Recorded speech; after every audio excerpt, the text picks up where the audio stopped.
It's been 21 years since the introduction of the 1999 Constitution, but after 3 amendments, Nigeria is still beset with a host of challenges and disagreements on the structure, governance, power relations, and even the continued existence of a Nigerian state. Some of the criminous issues in the 1999 Constitution include devolution of powers, federalism, system of policing, fiscal relations, electoral reforms, inclusive governance, judicial reforms. These issues have led to calls for restructuring, outright secession and referendum.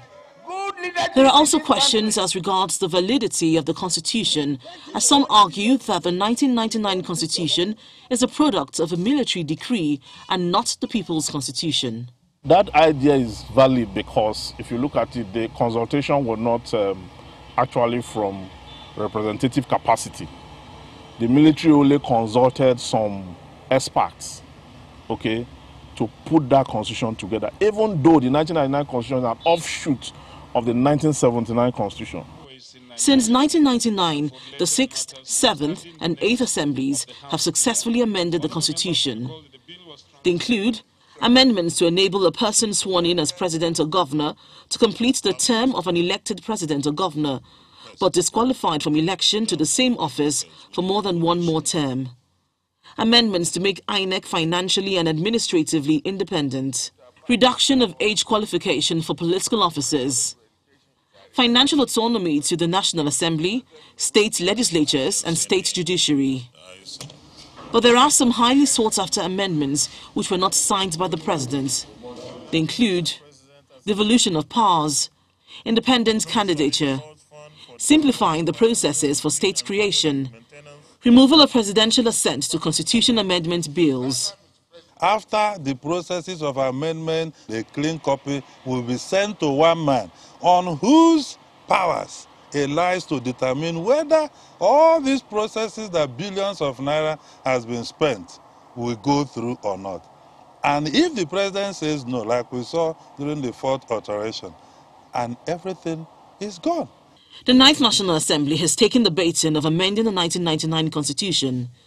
Some of the issues up for amendment include gender equity, the federal structure in governance and power devolution, local government autonomy, public revenue, fiscal federalism and revenue allocation, state police, states and local government creation. But there are concerns about how far-reaching this round of constitution review will be in meeting the aspirations of Nigerians. After amending the constitution 4 times, you still have a unitary formula democracy parading itself as a federalism. The sum of 1 billion naira has been appropriated by the National Assembly in the 2022 budget for amending the Constitution, an amount which has raised eyebrows. Let's be honest, it costs a lot to go through the process of constitutional amendment, but because the outcome has not yielded the desired result,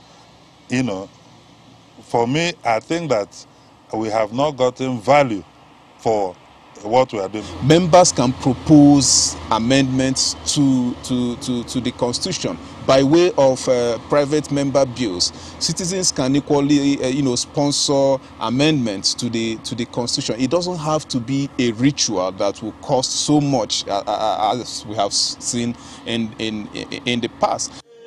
Although views may differ on the method of amending the Constitution and the need for a brand new one or not, many agree that Nigeria requires a constitution which will reflect the yearnings and aspirations of citizens. Linda Akibe, Channels Television News. Let's get some perspective on the subject, and joining us to discuss this all the way from the United Kingdom is a senior advocate of Nigeria, Mr. Jibrin Okutepa. A pleasure having you with us, and Happy New Year. Thank you, Melinda. Now, how crucial? I'm fine, thank you. Now, how crucial is the need for the amendment of the Constitution at this point in time? Well, like you have seen from your intro, I think with the greatest respect to the National Assembly, I think we're embarking on the wasteful ventures.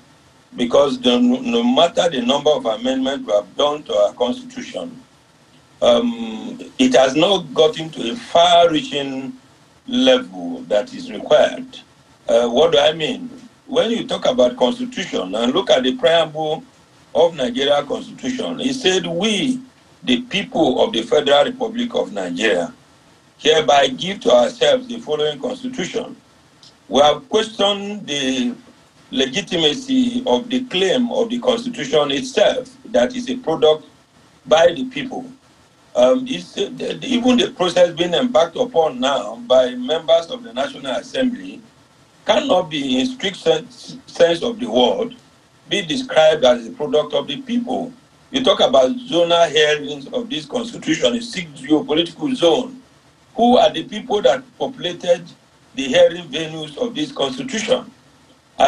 Speaking for myself, I see the various amendments being done to our constitution as clearly political self-centered, not really touching the requirements and the needs of what Nigerian people required. We still have a federalism that is completely unitary in approach, in terms of adjudicature, in terms of appointment of judicial officers. We still have one national judicial council doing appointment for federal and state legislature. When you talk about dispensation of justice, the political class have always succeeded in giving to themselves quick dispensation of justice by the amendment done to now limiting the number of days or months or number of days that political litigations are to end. But when it comes to other crucial issues of getting justice to the downtrodden Nigerian people, judgments and justice are kept completely in abeyance in a snail pace movement. So speaking for myself, I think with respect, voting 1 billion naira for constitutional amendment that will end up in the kind of constitution we have that has concentrated powers in the hands of the power that be is just a waste of exercise, speaking for myself. Secondly, when we are talking about amending our constitution, we must also look at the character of Nigerian people. How many of us, even the little provisions of our constitution that talks about due process and how things are to be done, how many of the political leaders have respect for Nigerian constitution? Not to talk about Nigerian citizens themselves. In other words, the challenge of Nigerians are far much more deeper than constitutional amendment. Talk about devolution of power, giving power to the states. The states have power. They have taken away the power of the local government. I heard the president in your interview saying that when monies are to be given to local government, the chairmen are forced to collect less than the amount they are signing to collect. But Mr. So Okutepa, if I may, yes. what do you make of the criticism of the piecemeal method employed by the National Assembly in amending the Constitution? Now, instead of this method, what would you recommend? Now, the piecemeal amendment to our Constitution, as I said, is to enrich with respect some political pockets. So I would recommend that if there is a need for an amendment to our Constitution at all, it should be wholesale, and the people should be involved, right from the polling units, right from the ward, villages, hamlets, because Nigeria is a society with diversities of cultures and beliefs. So the kind of constitution that we have, for instance, that speaks lies of itself. For instance, we talk about Nigeria is a secular state, yet Nigerians believe in their religious more than even the law, believe in their religious leader more than the government of the day. So we need to think and find out for ourselves, do we need the kind of constitution that we have? Do we need the kind of representatives that we have? Do we need the kind of political parties that we now have? And then we need an all-powerful, almighty president and almighty governors as we have them today? Do we need all of those kind of unitary, centralized power that we have? These are questions that Nigerians at every strata and every level of our society should be given opportunities to make input, not the kind of ad hoc arrangement on what they call zonal level of hearing, and then being hijacked by political traders masquerading as our political leaders. So I do not think that, yes, Melinda, I'm with you. Okay, but millions of naira has been spent on amending the constitution by different assemblies. So would you say Nigerians are having value for the money being spent? Definitely not.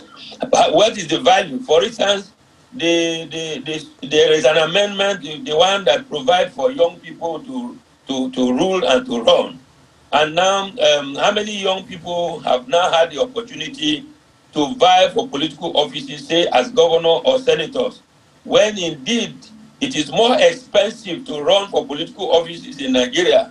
Until we avoid the commercialization of running for political offices in Nigeria, and until we take away money politics from the politics of our people and begin to talk about people-centered ideologies, and we take away corruption and corrupt influences of running government and have a good and strong institutions, there is no amendment that can cure weak and very functional institutions.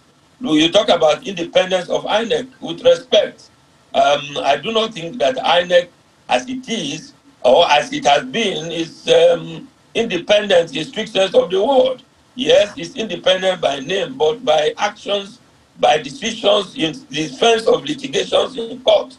If INEC is indeed independent and its authorities is challenged by power that be, why does it need to hire lawyers to come and defend the indefensible in our courts? So now, I think with respect, before you cut me short, okay, Nigerians need honest and truthful leadership, not the kind of deceit we run in the name of federalism, in the name of government, and the people who go to offices are not accountable because democracy and sovereignty does not belong to Nigerian people. That is where we need to do amendment of our character, amendment of our love for the nation. Do we indeed love Nigeria as a state, or do we have respect for Nigerian laws? These are things that the National Assembly should find a way, and we should go back to national orientation.